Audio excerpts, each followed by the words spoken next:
We are back again for another Romford Horror Film Festival chat, and we have the guys from Type Till You Bleed. We have Richard Jackson and Liz Gallagher. Yes, see, I remember everything. And we're going to be talking about Type Till You Bleed, which we just showed on the big screen and looked awesome. It's good to have you here. Let us know who you are and what you did on the film. I'm Richard Jackson. I was writer and director. I was DOP, sound recordist, motion graphics. I think that's it. I'm Liz Gallagher, and I was billed as location manager, but kind of did a bit of everything, for sure. Liz did a lot, just general helping out all over the place. So and afterwards as well. And afterwards, and emotional support. So I just want to give Liz her credit on IMDb does not reflect what she actually did. Is what I'm. Yeah. So I just want to ask quickly on that, because I picked up on that on the stage, and it's a question that one of the other panelists was asking me. Is that why you don't have a credit for DOP, like cinematography, but you've got like assistant DOP? Is it because it was yourself that did it? Because it was me, yeah. And there's a load of fake names that are really obscure Judge Dredd characters in the credits as well. Right. Because you know the Neil Breen thing, or Tommy Wiseau. I didn't want that. I spotted some things in there, but I love the fact that, and even when you were on stage again and you were mentioning certain things, and I'm like, oh shit, I'm gonna go back and watch that, like so I can try and catch them myself. Cool, thank you. Because I'm a big fucking nerd. There's a lot for you if you really dig in, because we did like loads of lots of little Easter eggs, as the kids call them. It's the kids, the gravy is what we call it. Or the crazy pasta. Yes, exactly. Which is just one of my favourite lines now. Like, I feel like it's got to go on a t-shirt.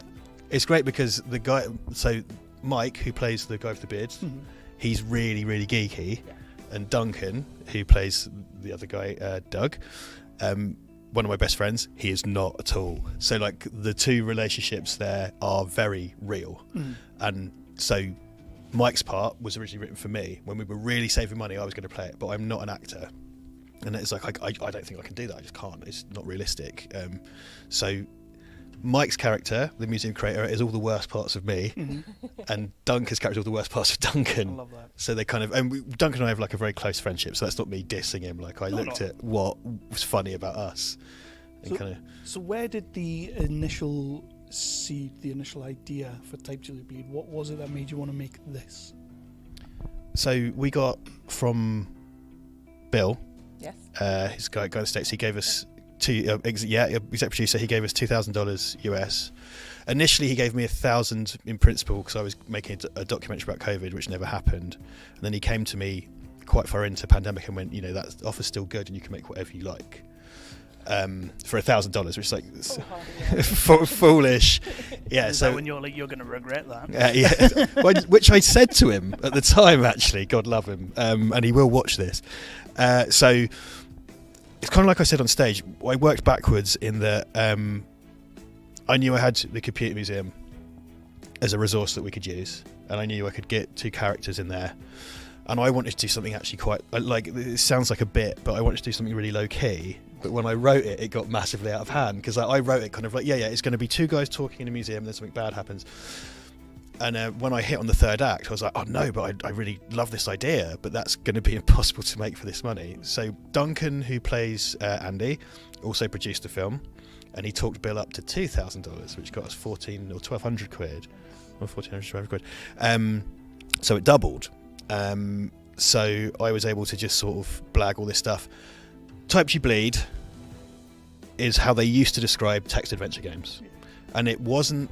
It was in the magazines and it was in the kind of the discourse, but they were never officially called that. And I've always thought, what a cool. It sounds like a Corman thing or something, doesn't it? Or a De Laurentiis or or an Italian movie, and we're very Italian inspired. And I thought it sounded like one of those. And I was like, oh man, if I call it Type Till You Bleed and make it about an evil text adventure, and that's where I started.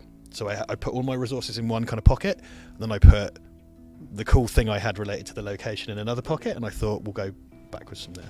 As you said in the Q&A, it wasn't necessarily the looking back out fondly on nostalgia. Can you talk a little bit about that, how it's more against the gatekeepers and whatnot? Yeah, it was something that because Liz and I have been friends for a really long time, and I posted up that I was developing it on Instagram, and we used to live around the corner from each other, and Liz goes, oh, do you want to help me? And I sent you the script, and you kind of immediately just got got what you were doing. Got it immediately, and we just talked about how. And again, like I said, Sarah, I don't want to be a Grinch. I don't want to come off as some kind of pretentious, grumpy old sod about it. But I do think there's this real wave of nostalgia, which I think started to crest. But it's like everything in the 80s and 90s was good. Yeah. Everything in the 80s and 90s was good, and the past was better. And don't question it. It was all Dealey Boppers and Duran Duran and roller skating. And it's like, well, there was the Rwandan genocide. There was mass unemployment. There was the Lockerbie bombing. There's all these horrible things that you just bury and bury and bury. And I know that any of those topics would not make a good Stranger Things episode. I don't know. I think it'd be all right. I'd watch it, but look at me. So I thought, I just don't think anybody takes it to task. And I got quite frustrated about how it's always good. Yeah. It's always a good thing, and it's always great, and we all run around watching ET and blah blah blah. And it's like, no, someone needs to really sort of have a go. And I didn't want it to be preachy, so it's very much in the subtext, right? Because it's a story about an evil computer that hypnotizes someone. That's what it's actually about. But the subtext is, if you gatekeep, if you idolize the past, if you refuse to examine the past, you will never see the evil or the bad that was there, and that will lead you to repeat its mistakes. You're almost revising it. It's exactly about, it's anti-revisionist. And the point is, what's baked into the story is that the Soviet scientists built this machine. It took one of their head. They'd used like a homeless guy's head or something. I based that on, there were Soviet experiments about grafting dog heads together and stuff like that. There was lots of transplantation experiments that the Soviets did, and I based it on that. And the Soviets were looking into human head transplantation, so were the Americans, and you can read about it, and it's really freaky. And it didn't work, oddly. So they did lots of kind of unethical experiments, and I kind of thought, okay, so they'd basically taken a homeless guy or something, or a political prisoner, and they put his head in the machine. It hypnotized one of them, took their head, and then the only thing they thought they could do to stop it was to burn the lab down. And that's all hidden in the movie, right? And what happens? Mike's character ignores all of the lessons of history. He's in love with it out of nostalgia because he's read about it on Reddit, because he's gatekeeping the normies, and history repeats itself. I hate the normies. I don't. It's dangerously kind of 4chan, so I probably should have said normies, but so I do not want to associate with them. But the point is, if you don't examine the past, and if you view it as constantly good and amazing, and I'm just sick of 50-year-old men in Thundercats pajamas telling me that nothing ever went wrong in the past. It's like, no, I'm completely with you, because I think that's why I've got an affinity towards your more Shane Meadows kind of directors and all that, because they do actually show you what it was like, and it's like, I mean, you can't watch This Is England and be happy, can you? So exactly. This Is England is such a good example. So I like what you're saying. You've taken like something that everybody's kind of riding that wave, and you've spun that, but not in, like, say, in a preachy way. And you don't want to be a Grinch, because it's the thing. Because when you ask me, like, it's about nostalgia, it's like, oh, I'm going to be grumpy again, and I didn't mean to, but I just always feel like everyone's here to have a good time. Well, no, that's the point. It's the point of getting up there and asking you the questions, so that you can just let us know what the Grinchiness in you is. And I think one of the reasons it spoke to me as well, as a woman in the sort of horror community and the gatekeeping, I've spent my life being asked, well, like, oh, so what other films did that person direct? Like, name me some of your more obscure horror films. And I think that's why it really spoke to me, because that gatekeeping has been a part of my life since I was 12 and watched The Evil Dead. That I'm not allowed in this space, and I think that's gatekeeping is just awful. And I think that's the part of it that really spoke to me. I was having a conversation with someone earlier out by the bar, and they were talking about like horror prestige, and that's kind of what you're talking about now. And it is very much at the point where people are trying to just break that down a little bit. And I'm glad it's happened, to be honest, because I like myself some James Wan. So a little bit about the computer itself, because you have a story you want to tell. Do you want to tell us a little bit about the set design and the location and everything like that?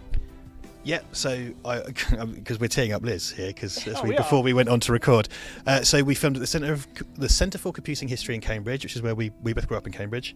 I am very, very passionate about and interested in computers and computing history.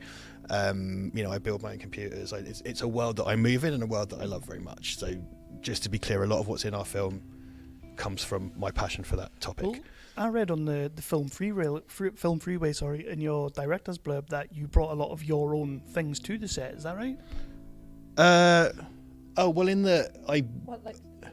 Some of the costumes are literally your t-shirts. Right. Yeah, okay. So quite a lot. I made the big prop, the Jupiter thing, Mm-hmm. was made by Sanjay Dokia, who made that for us. It's a big monster of a thing, and I made pretty much every other prop. So there are things in the head. The head is made by Gary Smart of Hellbound Busts. Which looks great, by the way. You should see it in person. It freaks out visitors to my bet, I house. bet. It's an incredible piece of work. Everything else was made by me, and like that's my personal laptop. A bunch of the clothes are my clothes. Liz sourced me loads of old keys because I wanted Mike's character to have loads of keys. It has like a bum bag that's mine. Has to have the keys. I made big gate. And he's a gatekeeper, so his keys, right? I made the lanyards. The lanyards have fake barcodes on them, so if you scan them, they have spoilers for the film. But I love that. oh man. mate, honestly, I so gonna just watch went this. in so hard on. I'm going to But watch this about 100 times now. yeah, well, dude, send Watch it with us, we'll give you a commentary. yeah, exactly. Send me a DM and I'll tell you about all the stuff I buried in it. The Jupiter was made out of a fridge freezer, wasn't it, Liz? It was indeed, and unfortunately, the sort of it must have had a mechanism initially, and I think it broke. Yeah, so the prop maker took the door off to carve the kind of vent holes in it, and when he put the hinges back on, he used rounded screws. So we found out quite early on it wouldn't close, and initially we were able to loop some wire through Yeah, to we make it close. Yeah, and maybe we had But it was a fix of something in the back that broke, so we couldn't close the fridge freezer. And you could see it. You could see both when we used the cable ties and duct tape. Like it was fine for the shots. And it was a very tight schedule as But well. then So we needed some long shots of it, Yeah. and we couldn't have the door open. And so we were trying to find ways to get the door closed that wasn't visible from the outside. And it was just me and Jackson on set, and we couldn't figure out a way. And I sort of looked at it, I was like, I think I can get in there. So he was like, no, you can't. And we have footage of me, as I say, folding myself inside the fridge, which is what I did. I sort of folded myself, got in, and got purchase on the bottom of the door. So some of those it is long. wild to watch. How tall are you? I'm 5'10". She's 5'10", right? A freezer, right? And she just gets in it. And I was like, you know, when you're a kid and there's all those PSAs like, don't get in fridges, you'll die. Yep. And I'm stood there at 38 going like, will she though? It's got air holes. Just lock her in. I was fine. Get But those cable ties. Yeah, get those cable ties. it worked, and we got the shots, and There are I now know I fit inside a fridge. you now know there's a bunch of shots. So we only had 1 day with Mike. Right. So we had 1.5 days with Duncan, 1 day with Mike, and then a half day with Duncan for 2 hours, and then we did the rest. So we did loads of pickups, just me and Liz, and Liz got in the fridge. So like really a lot of the shots where it's just the machine being sinister, she's in it. And because it had these like grill holes in it, so she's holding on to the inside. And it's just like, this isn't safe, but you know, art, so this is probably fine. Yeah, so that was it. Really, I mean, like there are a lot of the lighting in that is digital in After Effects because I just shot flat plates and then had to go in like a lot of Like anytime computer screen stuff. all that's all motion graphics I did. Yeah, so I looked at War Games and Electric Dreams because they're films where people interact with computers of that era. Brilliant. And using kind of today's technology, so to speak, I reverse engineered that. So shot a plate with the machine, shot a reverse shot of Duncan, portrait mode on the widest lens possible, green light, composited those, and then I animated at my own pace with the text so I could react. And by the way, that Duncan stood looking into a DSLR whilst we read the script to him, and he reacted. He was looking at nothing, right? And I'm stood there reading, and Liz is holding the boom pole, and he tracks his eyes to text that's not there, and he reacts. All of that performance when you see my favourite actual bits of Duncan are in those scenes. all of the performance in that it's incredible. Like everybody who worked on this elevated my idea. Like I had an idea that I liked, but everybody who came on made it better. Like Liam the composer, Laura the AD, you the actors, like Dan Lars with his matte paintings and Rob with his 3D. Like everybody who came in made it better. Well, I think that's so special because I've got my George A. Romero Foundation t-shirt on. That's something we bonded over very early, and that sort of horror filmmaking, you know, early Raimi, the Romero stuff, just getting a bunch of people and doing it, you know, really felt in that spirit, and that's what I was there for. Yeah, I'm not a filmmaker by trade in any. You are now. Look at you doing an interview at a horror festival. You bloody are.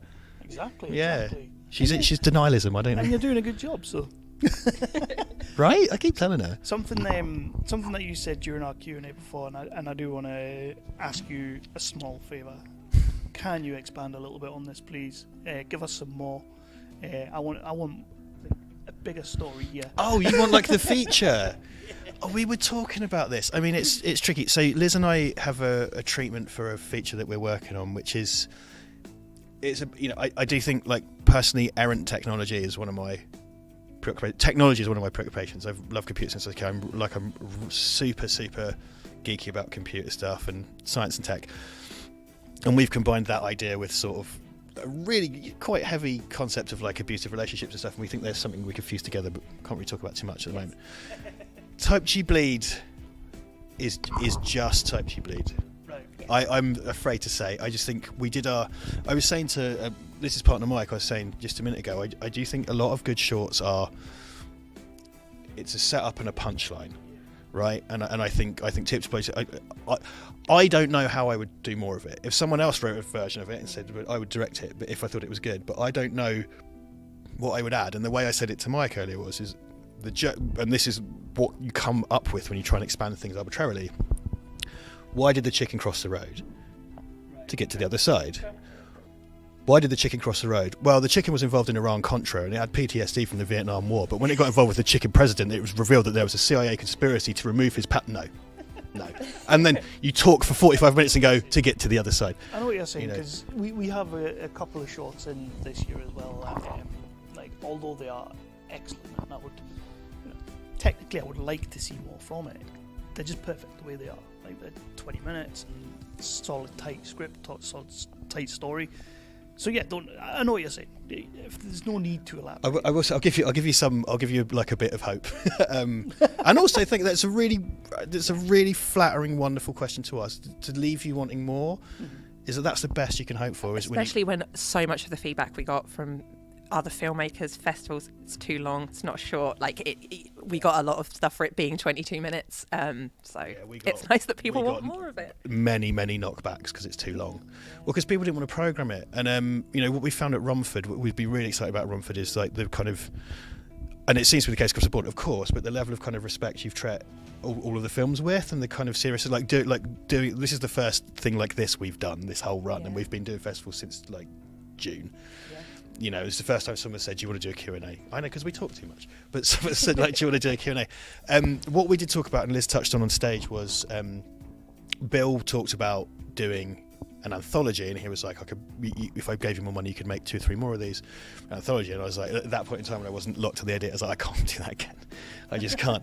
However, what we thought would be really nice, like, if you did an anthology set in, so the linking device is the computer museum, and everything is around that, and you could even have like Type G Bleed as like the headline at the end, but like Mike's the host, like Mike's the crypt keeper, and they would all be in the same unit. So there's a film and game coming out called Mia and the Dragon Princess. It's directed by my friend Mark Price, and it's going to be a feature film and a game, sort of interactive movie type thing. And I built an arcade machine for that, like a Piecade arcade machine as a prop. And I did all the motion graphics animation of the fake video game. And Mark said to me, why don't you call the games company logo at the front, call it Domovoy Games, and have your Jupiter logo? So when the game plays in this, it's got the Domovoy logo in the background. It's like we could pretend it's a shared universe. So I think the anthology thing would work. I just don't know. I honestly don't have more story. I wish that I did. I think part of it is that Duncan and Mike are friends, and their chemistry together, like watching them, like just them getting up, and just a lot of those scenes are like first or second takes. They just got up and did it, and I think part of the film is the joy of watching those two like bounce off each other. So I think we'll definitely be working with them both again at some point. So you might might get more of those two. Like that thing when they talk about FIFA is my favourite, because it wasn't like, it was supposed to be like, I put what I thought it was supposed to be mostly a horror movie, and I put in kind of like some what I thought was quite dry comedy dialogue, and I just thought just keep things ticking along. And then those two walked out and did it, and it was like, and on the day I was like, this is funny now. This is funny, and I have to change the tone of this. I think it's a lot of Which one was Duncan, the one with the beard? Duncan is the unbearded one. Right. Yeah. So it's when you've got Mike, who's kind of like doing the whole the dry stuff and everything. And then, sorry, I'm going to mess this up again. Guy with the beard sort of like hits with that comic timing that you just cannot prepare for. They were so natural, and because that was those two knew each other, but they'd never worked together before, and they were excited to work together because Mike's a kind of contemporary of a bunch of. So my friends Mark Price and Brad Watson are directors, and they're proper grown-up directors that do features. And Mark Price, director of Colin. You know Colin, the zombie movie. Mark that's Price, that's yes, Mark, yeah. Yes. So Mike is a contemporary of theirs, and he does everything they do there. And because Mike is a wonderful, delightful professional who will elevate your project and just be a total pro. And Duncan's Duncan. It's a bit different because Mike's relatively new to me. Duncan's been one of my best friends for about 10 years, and Duncan and I are mostly mates. This is the first time we properly worked together on something, and he was so professional and so good, and just like he got it, because Duncan and I have exactly the same childish humour. And when it was kind of like, but my direction a lot of the time was like, you're just an idiot. You're just kind of an idiot. And the point is, we start him as an idiot, but we make him more sympathetic as we go. We layer the character, well, I hope, we layer the character, we put stuff about being engaged and stuff, and you kind of layer his characters to make it more interesting.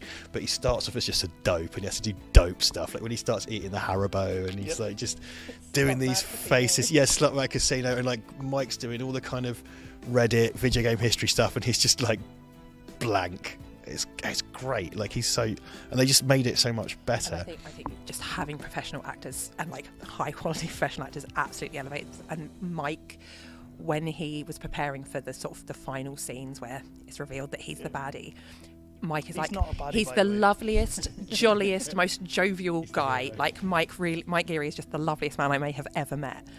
But he went off and he put himself in a corner, and he just sort of centered himself, and his face changed. And I looked over and I was like, I'm genuine, my tolerance for horror is very high, and I looked over and I was like, I'm genuinely scared by Mike right now. And that level of just being able to go from I'm Mike Geary and I'm wonderful to being I'm terrifying, it was a marvel to behold. So what we were really excited about is we got our filmmaker passes, and that's a still from our movie on the back. And Liz, I was just like, oh my god, like what? We're so excited about this. Like it's just like we're on the filmmaker pass, and this is from that scene, from the final scene. And by the way, the yellow jumpsuit is a reference to Rat's Night of Terror, which I just want to throw out there because for Rat's Night of Terror fans. So yeah, Mike, it's exactly what Liz just said. He was jolly jokey Mike, and when the serious scene came, and my direction to him was like, Mike's, his character's called Andy. Andy's gone. Yeah. Andy's gone. He's given himself this thing, and it's just wiped his mind, and he doesn't even know this is happening. Tomorrow, he'll be back to being Andy, and he won't know what's gone on. He's just not there. So Mike did this thing, and he just sort of, and we had a very small crew, but everyone was kind of going like, I don't want to look at him. It's really, and someone said to me, and this is my movie that I spent hours editing. Someone went to me, he doesn't blink in that whole thing, and I was like, Mike, because I went to his birthday the day. I see him a fair bit. I was like, Mike, did you not blink in that? And he's like, no, I didn't blink at all. And I was like, Jesus Christ, I directed it, I didn't know. It's the entire point of it. Like, it's the whole performance. Like, the whole thing is he doesn't do it. And I, for some reason, didn't notice. Like, and every time I watch it back, I was like, Jesus, yeah, he doesn't blink. So when he looks at you and goes, yeah, I'm an actor. Yeah, well, this is the thing. I'll tell you something great. So I had to green screen Duncan's head into the case. Yeah. Right, and I think that I'm really proud of that. I think it works really well. So we shot the plate of the case in the Computer Museum like 11:30 at night or something. And I'm a lighting guy, so I'm a DOP and I'm a gaffer usually, and I write and direct some stuff, but that's what I do for a living. And we lit it, and I knew in here how we lit it. And then like 4 months later, Duncan was in my house, sat on my bed in front of a green screen, and I had to build a kind of square cage around him to put the LED lights in, and I had to recreate the lighting one-to-one separately. So we did that, like shot it, and I was like, give me a second, pulled it out the camera, put it in the laptop, green screened it in, just a lighting match, put a light on it, bang, we're good. Okay, fine, we'll start makeup. So makeup was, I just put I put blood on my hand and like did that so it looked like someone's harmed himself. But you had to have all the wires coming up. This is, by the way, getting into why Duncan's a professional. Had all the wires coming up. And I was using mastic, like electrical glue, to stick the wires in, and they wouldn't stick. And I was like, so I've got a glue gun, right? and if I like glue it and blow on it, it won't be so hot. And he was just like, just do it. Anyway, that didn't work. So I took the glue stick out and I melted it with a lighter, and I stuck the shit to his face. Sorry, I should have said. And he just sat there and took it. And all the discomfort, like, because I've worked with him on other jobs, and like Duncan will just put himself through the most ridiculous difficult. He's such a pro, just the most ridiculous discomfort, and it's just like the whole thing of like, you know, it's not a phrase I want to say out loud, but come to my bedroom and I'll put hot glue on your face. It's not really what anybody wants to hear ever. And yeah, precisely. And he's not even being paid. It's what you give him a producer credit, you know. He's the moneymaker. He's he's a kind of offensively handsome man. Do you know what I mean? Yeah. He's irritatingly handsome. I mean, that was the other thing you had to contend with was everyone had their post-lockdown haircuts. Everyone still had all their hair and beard when we were shooting, and then because Mike's got this kind of mad Doc Brown thing. So he had this like. Duncan did as well in the beard, and then because we had to have like a week's break, the second half day was like a week's break, wasn't it, before we got back? You know, when you and I. Duncan was shooting those pickup shots like months later, so he couldn't cut his hair or his beard, much to his wife's chagrin, and just like, you know, look at him. He looks like a movie star. He's being directed by a sort of disappointed scrotum. It's been got glue on his face. Yeah, don't worry, Matt. I got a glue gun. Originally, I had this massive like USB plug thing. So I wanted to have this really nasty kind of like, it implied that there was this huge plug going into his temple. So I was trying to glue it to his face for like 15 minutes and it kept falling off. It was like, okay, I'll go for the smaller wires. All right, we're fine. That's brilliant. Bless him. It's the metal. That's the one bit that gets me. The metal going in. Ooh. So the 3D was done by Rob Myers, who trained under Phil Tippett. Oh, nice. And worked on the Amazing Spider-Man movies and Avengers Endgame. Did it for free because he knows us. Oh. The reason our budget was so low is because loads of people did stuff for free. Because I think what was nice, people believed in the script. Yeah, absolutely. So everyone was so happy to give up their time, and not just for the script. I think people believed in you and your talent. So. Their first mistake. Yeah, so like Gary Smart. So I've got a documentary coming out called Hollow Dreams and Nightmares, the Robert Englund story. So I was DOP on that. So we worked with Robert and Lance Henriksen and you know, Tony Todd and all these horror legends about. Yeah. Is Lance Henriksen awesome in real life? Yeah. He was one of the most fun ones we met. He was so good. I thought he would be. We all took pictures with Lance Henriksen, and when it was my turn, I walked up behind him, and for some reason he just goes, "Take my hand, kid!" and just like grabbed my hand. And then there's a photo of Lance Henriksen just holding my hand. He's like your big mad uncle. He's the best. But Gary's the director of that, and Gary directed Leviathan, The Hellraiser doc, and he directed one of the co-directors on Robo doc that's coming out from Dead Mouse Films. But he's also an amazing sculptor. He's also a complete knob, but he's an amazing sculptor. And I was like, "Can you make me a head?" And he's like, "Man, that's hours of work, and you know I can't do it for free. But if you get me like a mannequin head, I'll work something up for you." Which is very sweet of him. He didn't owe me anything. And then I sent him the script, and he just come back and went, "I'll do it. What do you want?" Yeah. And sent me a bunch of sketches. So he made that head in clay, and then he made it, cast it in latex, and it's got individual hairs punched in it. So I was able to kick all that light off the hair. If you open its eye, there's a glass eye. There's teeth. The lips work. Love it.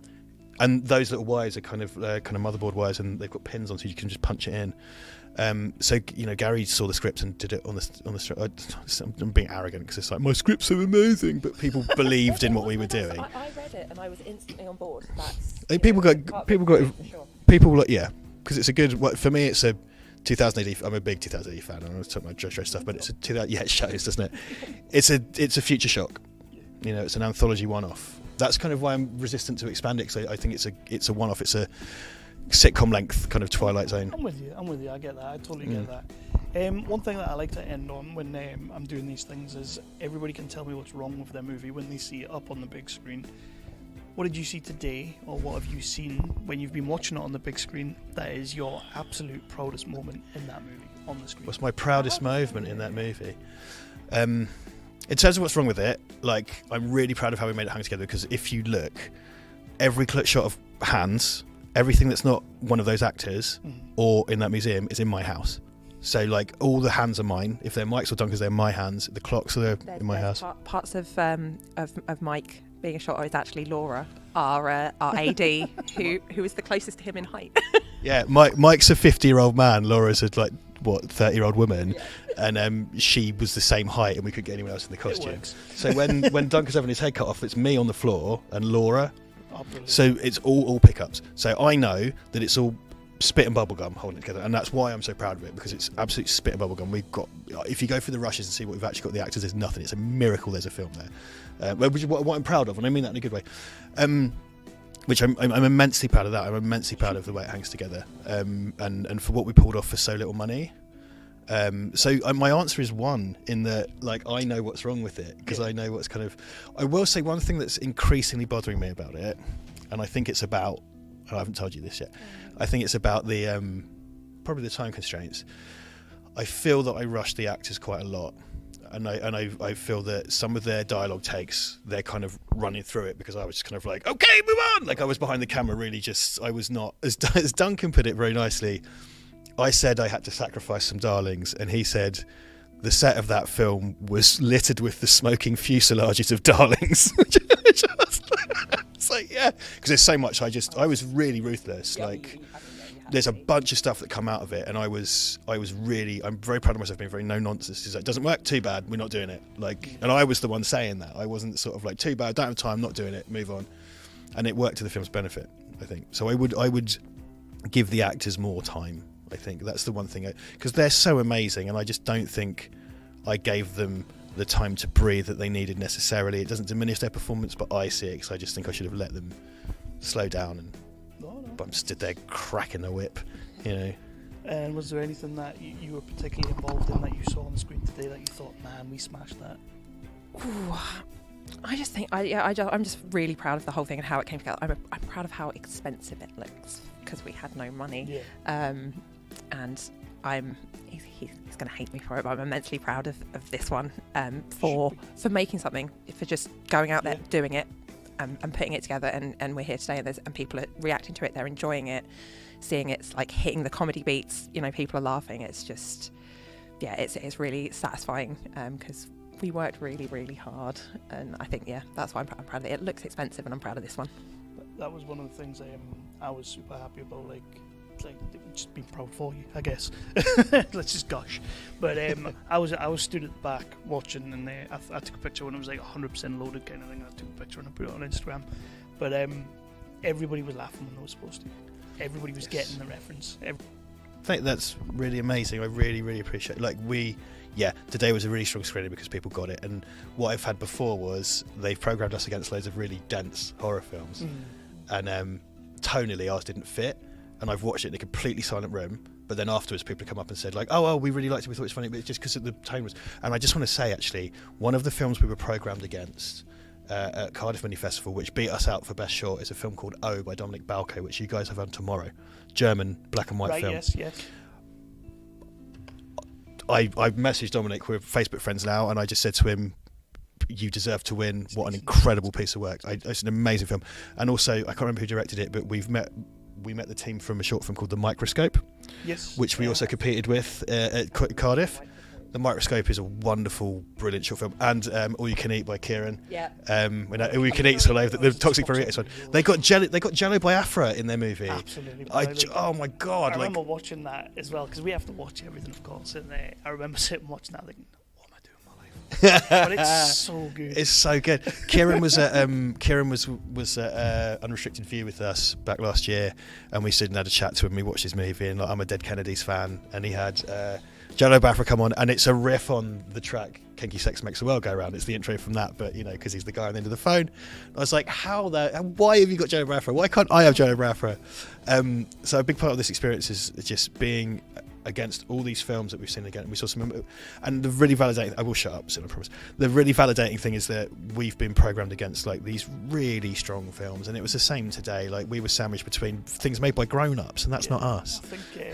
I think I've been doing this for a few years now, and I think this is one of the, if not the strongest lineup we've had. Like everything we've got this year just smacks. So, in your little section there, for Love of the Craft, the Newcomer, like that's just a cracking little section. The Newcomer's brilliant as well. Oh, there's parts of the Newcomer that oh my god, it was so good, and we were put between.